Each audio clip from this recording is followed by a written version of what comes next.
Chers amis de TV Liberté, nous avons la chance pour cette rubrique d'art de recevoir un grand chanteur. Bonjour Henri Bougerolles. Vous êtes baryton basse, vous avez participé pendant 30 ans au chœur de Radio France. Vous avez chanté aussi en soliste et vous venez nous initier à ce mystère et à cette joie du chant. Bonjour Anne, merci de votre invitation qui m'honore et bonjour à tous vos téléspectateurs. Bien, je vais tenter de répondre à vos questions. Alors, je voulais vous écouter et que les téléspectateurs vous écoutent pour mieux comprendre ce phénomène du chant qui, vous me le disiez hors micro, finalement se répand beaucoup. Il y a de plus en plus de chorales. On peut se réjouir du développement des chorales depuis une trentaine d'années. Oui. Il y avait une grande tradition chorale française, peut-être interrompue avec tous les événements tragiques que le XXe siècle a connus, et singulièrement sur notre pays, sur toute l'Europe et toute la Terre. Mais depuis peut-être une trentaine d'années, ou enfin un certain nombre d'années, beaucoup de chorales amateurs se développent, ce qui est évidemment le terreau et les sédiments pour la création et la naissance de vocations de chanteurs professionnels et donc de chorales professionnelles. Voilà. Alors, première question immense, pourquoi chante-t-on Henri Bougerolles? Alors, une tentative de réponse. Nous en avons parlé, mais pour moi, tout est interrogation. J'ai beaucoup plus de questions que de réponses, mais on peut peut-être imaginer que le désir de chanter est absolument spontané, à la limite comme regarder les animaux qui émettent des sons avec l'appareil qui est le leur. Nous, notre façon de manifester les sons est liée à ce que j'appelle notre destin de verticalisation. C'est un peu compliqué, ou plutôt un peu prétentieux, mais apparemment notre physiologie nous mène et nous dirige vers une verticalisation de plus en plus grande, et peut-être notre vie intellectuelle et notre vie spirituelle également y participent.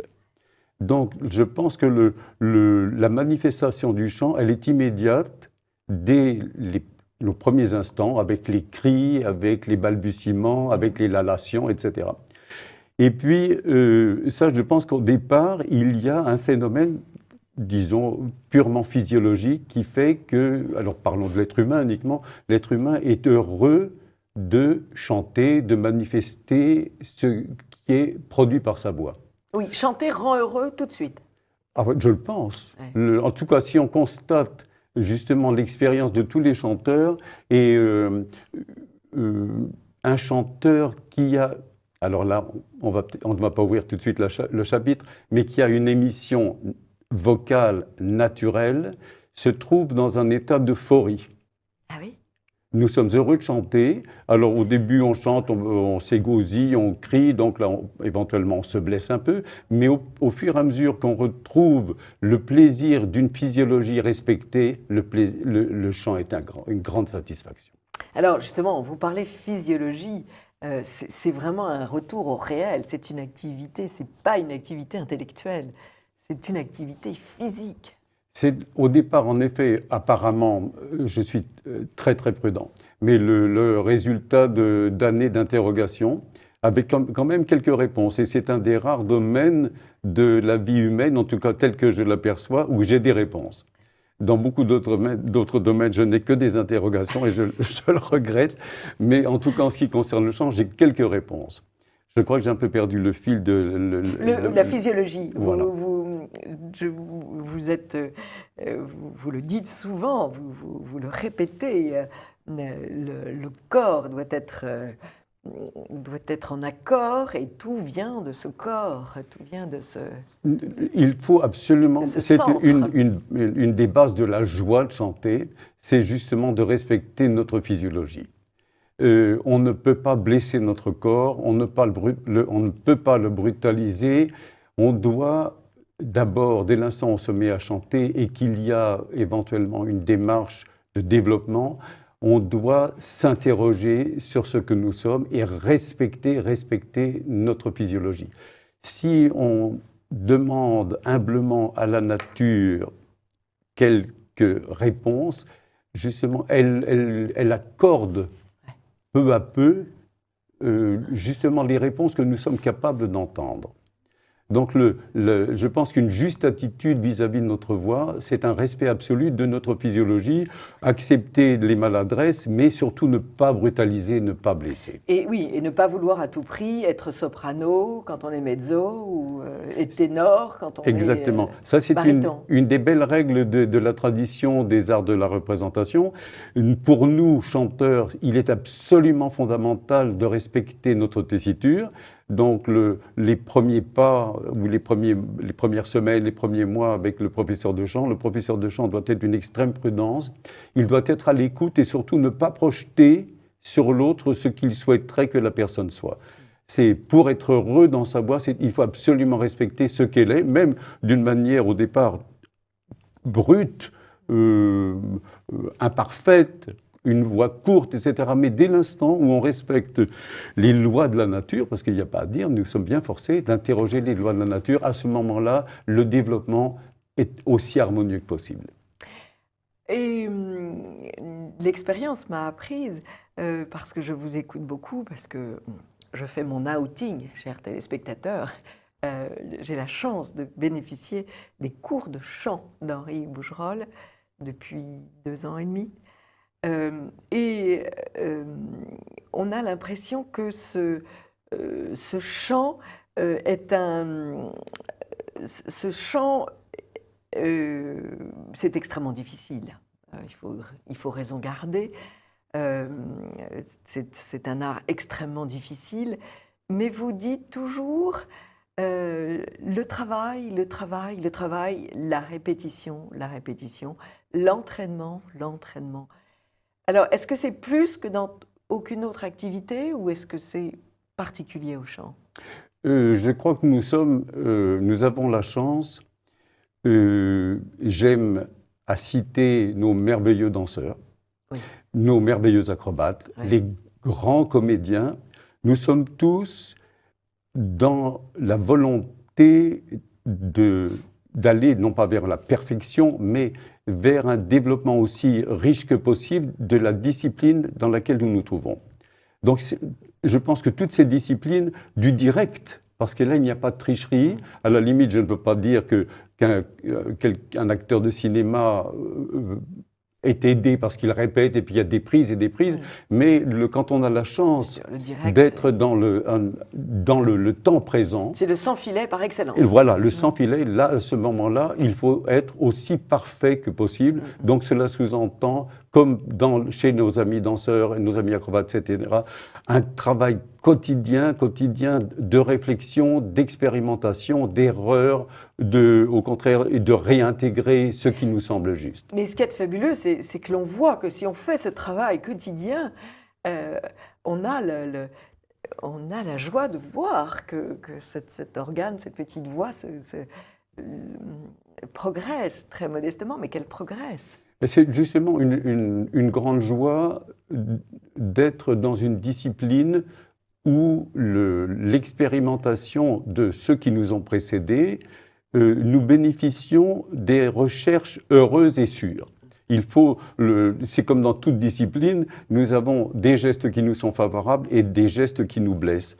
Donc, au bout d'un moment, il faut cesser de se blesser et décider d'être heureux. Aussi simple, c'est aussi bête que ça. Ce que j'apprécie beaucoup chez vous, c'est que l'art du chant, c'est aussi une philosophie de la vie.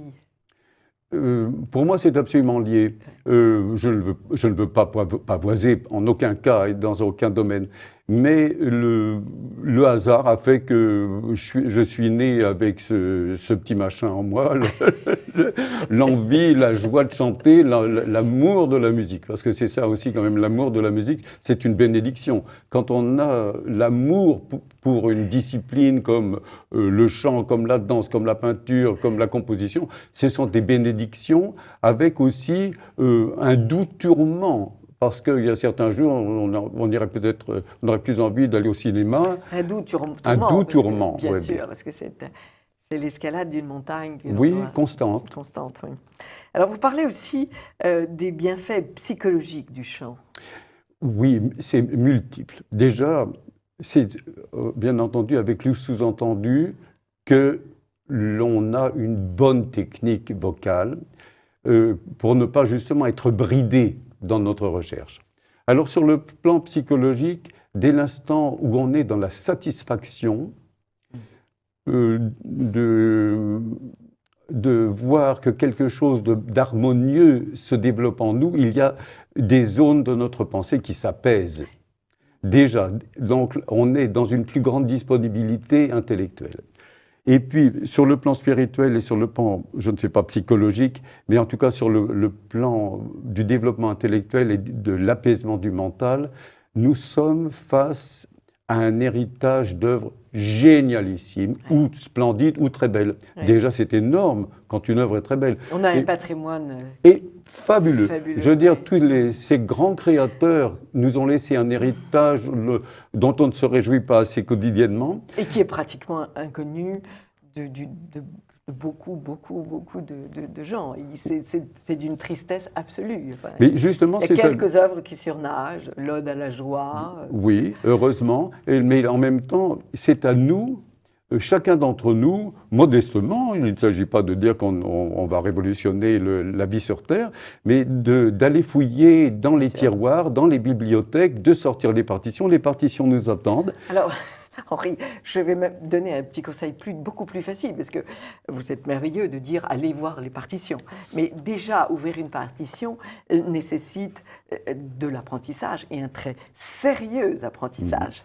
Alors, pour ceux qui n'auraient pas eu cette chance-là d'avoir cet enseignement de la théorie, de savoir lire une partition, il y a quelque chose de très facile à faire. C'est ces nouveaux moyens que l'on a, qui est l'ordinateur. Vous pouvez entendre, c'est même plus une question d'argent et de savoir, et d'aller s'acheter des disques ou des CD. Non, vous pouvez maintenant taper le nom d'un compositeur sur YouTube et vous avez 10, 20, 30 airs somptueux depuis le chœur fastueux jusqu'à la mélodie toute simple. Donc, vous pouvez, je passe des soirées entières à faire ça, des dimanches pluvieux entiers à découvrir des musiques que je n'ai encore jamais entendues. Et c'est absolument fabuleux de pouvoir. Vous êtes dans votre chambre, dans votre petite pièce, et vous êtes dans tous les opéras du monde. Vous avez à côté de vous tous les grands chanteurs. C'est miraculeux ce qui se passe actuellement. C'est miraculeux, et justement à plusieurs titres, et justement vous évoquez ce qui me semble également la possibilité de susciter des vocations. Quelqu'un qui n'est jamais allé au concert, qui n'a jamais entendu ce qu'est une voix lyrique en direct sans micro, parce que ça, nous n'avons pas de prothèse. Et ça, c'est absolument merveilleux. On se débrouille justement avec notre physiologie. Et puis, si vous chantez avec vos collègues choristes, c'est plus facile d'une certaine manière. Ça demande d'autres qualités de concentration. Oui. Et puis, quand vous êtes tout seul avec un orchestre, même de 50 musiciens, pour chanter un requiem de Mozart en soliste, vous apercevez que ça fait un barouf du tonnerre et qu'avec ce petit rien, donc il va falloir faire entendre sa voix. Donc ceci pour répondre aussi à votre remarque et à votre description des bienfaits de cet outil nouveau. Justement, pour moi, c'est l'ouverture pour la curiosité d'aller plus loin dans un domaine. Et puis, c'est un peu difficile, mais c'est extrêmement intéressant de se mettre un peu au solfège, qui est exactement la base tout de même, si on veut Alors, ensuite vous avez- chanter, Bien sûr, c'est la langue, c'est le langage de la musique. Il faut bien évidemment s'approcher du solfège et l'apprendre. Et si c'est un apprentissage bien fait, ça se fait plus ou moins facilement, mais enfin ça se fait. oui, il faut que ce soit fait d'une manière paisible. Vous savez, nous avons évoqué, j'ai pour habitude de remplacer compétition par émulation. Donc, il ne faut surtout pas se sentir en compétition avec des foudres du solfège ou avec soi-même. Ici, encore là, il faut respecter Oui. sa physiologie, son Oui, intelligence, son truc.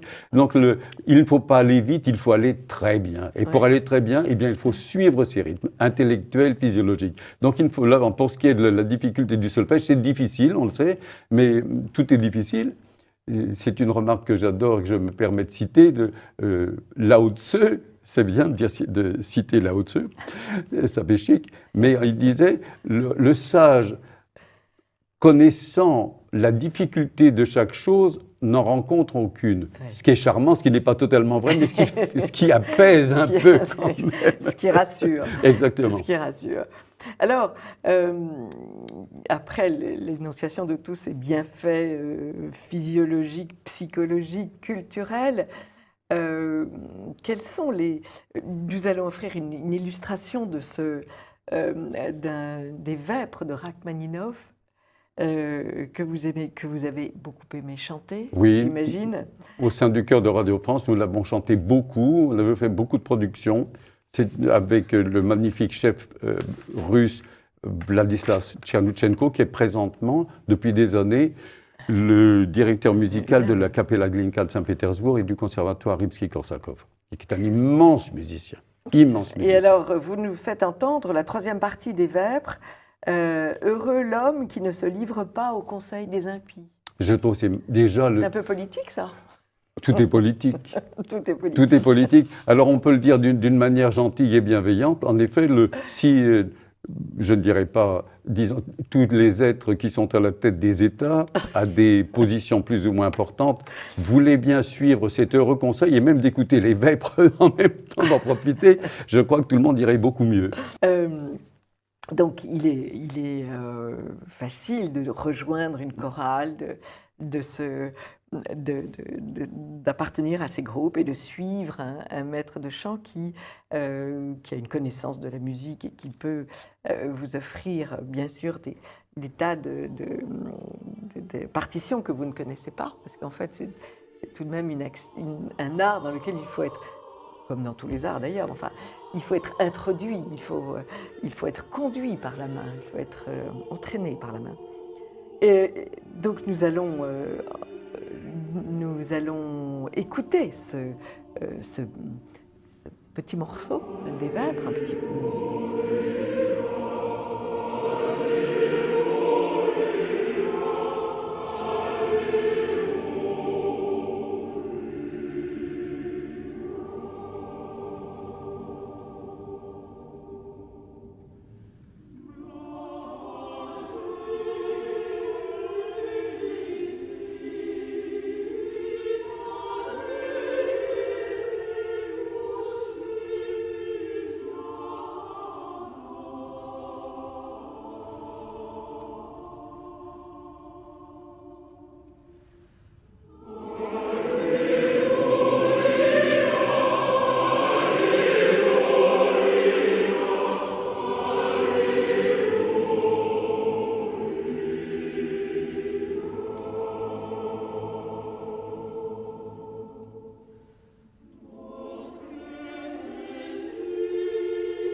après avoir entendu ce chœur magnifique, nous pouvons parler maintenant de mélodie et donc de chants en solo, de chants solitaires, puisque tout le monde ne peut pas rejoindre une chorale. Il y a des lieux fin fond de la campagne où on ne peut pas rejoindre de chorale, on n'est pas... Donc, on peut aussi éprouver beaucoup de bonheur à découvrir et à apprendre des mélodies. Des mélodies françaises, Fauré, Gounod, des mélodies allemandes, Schubert. Qu'est-ce que vous pouvez nous dire, Henri Bougerolles, sur la mélodie? La mélodie, d'abord, c'est un trésor. Toute catégorie, la mélodie française, le lied allemand, la mélodie russe, italienne, anglaise, espagnole, c'est un trésor inépuisable pour tous les chanteurs et tous les mélomanes. Et aussi, ça, c'est une invitation à aller découvrir des choses que l'on entend rarement, à se ravir de tubes, comme on dit d'une manière élégante, et souvent des tubes qui sont mérités. Alors, également, ça, c'est une porte supplémentaire qui s'ouvre, mais on peut dire que d'une manière générale, le chant est une ouverture sur notre culture natale, mais également sur les cultures de nos voisins.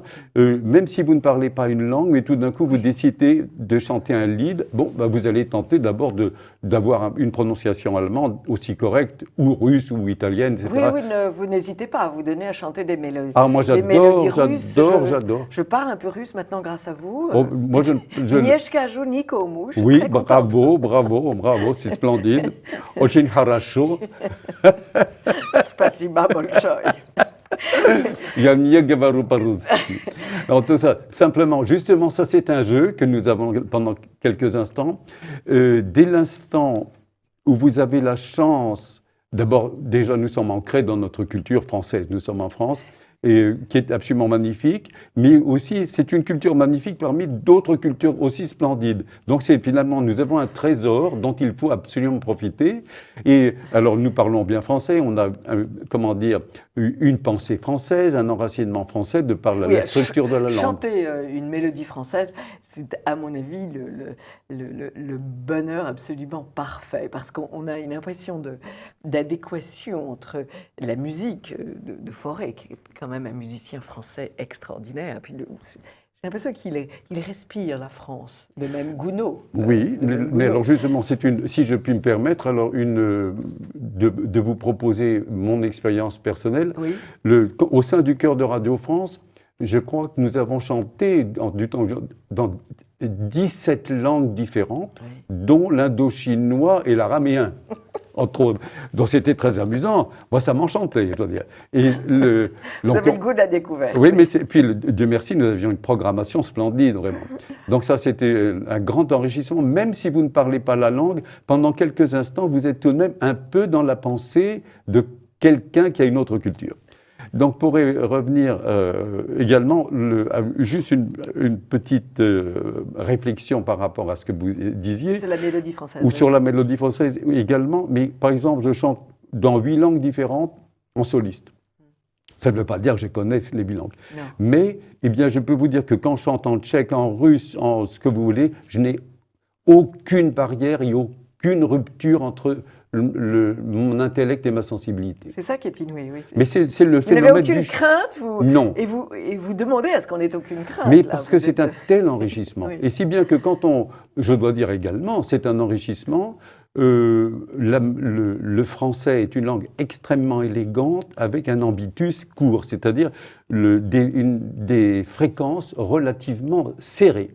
Alors qu'en russe, en tout cas dans les langues européennes, le russe est la langue qui a l'ambitus le plus large, douce, les basses profondes, etc. Oui. Nous avons beaucoup d'excellents barytons et d'excellentes coloratours, pour des raisons d'oreille fondamentales, je dirais. Mais donc, je reviens à mon propos, à savoir que, par exemple, quand vous avez chanté de l'italien, du russe, de l'allemand, et puis tout d'un coup, et votre français s'enrichit parce que vous avez des plus belles voyelles et vous avez des consonnes plus dessinées. Donc, finalement, là, ce n'est pas du tout une perte, mais un enrichissement aussi de l'articulation d'une langue et de la nôtre. Alors, il y a la musique qui est évidemment sublime, et il y a aussi les textes qui sont très très beaux. Parce que, bon, que l'on chante en allemand, en russe, il faut toujours se débrouiller, bien sûr, pour avoir la traduction, ou du latin, si l'on chante Vivaldi ou Bach. C'est assez... les textes sont... Moi, je suis une littéraire, et je suis toujours frappée de la beauté des textes. Mais bien sûr, comme aussi il y a eu une espèce de mode, disons, j'appelle ça des intellectuels de deuxième catégorie, qui ont décidé que les livrets étaient stupides. Et qu'on ne comprenait rien. Fou, oui, mais c'est complètement faux. Avec, par exemple, il y a l'exemple fameux, Goethe, qui n'était pas un imbécile, avait souhaité écrire une suite au livret du Zauberflöte de Mozart et Schikaneder. Oui. Donc, bref. Maintenant aussi, vous avez des génies de la langue allemande, Hofmannsthal pour ne pas le nommer, quand il écrit Elektra, ou d'autres choses. Et nous avons la chance d'avoir des poètes faramineux, des dramaturges extraordinaires, et quand on prend le temps d'étudier le texte comme on étudie la partition, on en trouve les richesses. Nous avons fait ensemble, je trouve, le secret mis en musique par Fauré, et ce secret, c'est un poème bref qui est génial parce que on ne sait pas d'abord qui chante, si c'est un monsieur, si c'est une dame, ou en tout cas si c'est un monsieur ou une dame qui chante, on ne sait pas qui il aime. Et on ne le sait jamais, de par l'ambiguïté. Le secret que j'ai dit au jour. On a un bonheur infini à le dire, les yeux clos aussi. Oui. Les yeux clos. Et puis la fin du poème, au pli de sa robe pâlie. Alors est-ce que c'est une dame qui s'envoie ou est-ce que c'est le soleil qui se couche et qui est là, voilà. Mais en fait, il peut y avoir des rapports entre ce qui est dit et ce qui n'est pas dit. Et puis alors le chant religieux, fac ut ardeat cor meum, fait que mon cœur brûle. C'est magnifique. Oui, parce que vous savez, c'est la même chose. Moi j'appelle ça nos grands maîtres et nos grands pédagogues, parce que ces artistes, ces créateurs extraordinaires, qui nous ont laissé un héritage absolument inestimable, ce qu'ils nous laissent à interpréter est tellement difficile qu'on est forcé de faire des efforts. Donc ce sont d'immenses pédagogues qui nous, peu à peu, nous mènent vers le haut. La vie ne vaut que par les efforts que l'on fait. Oui, et puis quels efforts. Quels efforts. Et puis je parlerai aussi de ce très beau morceau que vous m'avez fait découvrir, Ein die Musik. Ein die Musik, oui. Et qui se termine par Ich danke dir, je te remercie. Ich danke dir dafür. Cette ode à la musique qui est un enchantement, parce que c'est vrai, on est en état de remerciement, de reconnaissance. Oui. On est dans un meilleur monde, comme dit le poème. Voilà. Et Schubert est évidemment l'un des maîtres. Nous allons terminer cette émission qui est passée trop vite, Henri, en écoutant les berceaux de Gabriel Fauré, puisque c'est aussi un air que j'aime beaucoup et qui est une mélodie d'une douceur incroyable.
Merci beaucoup, Henri Bougerolles.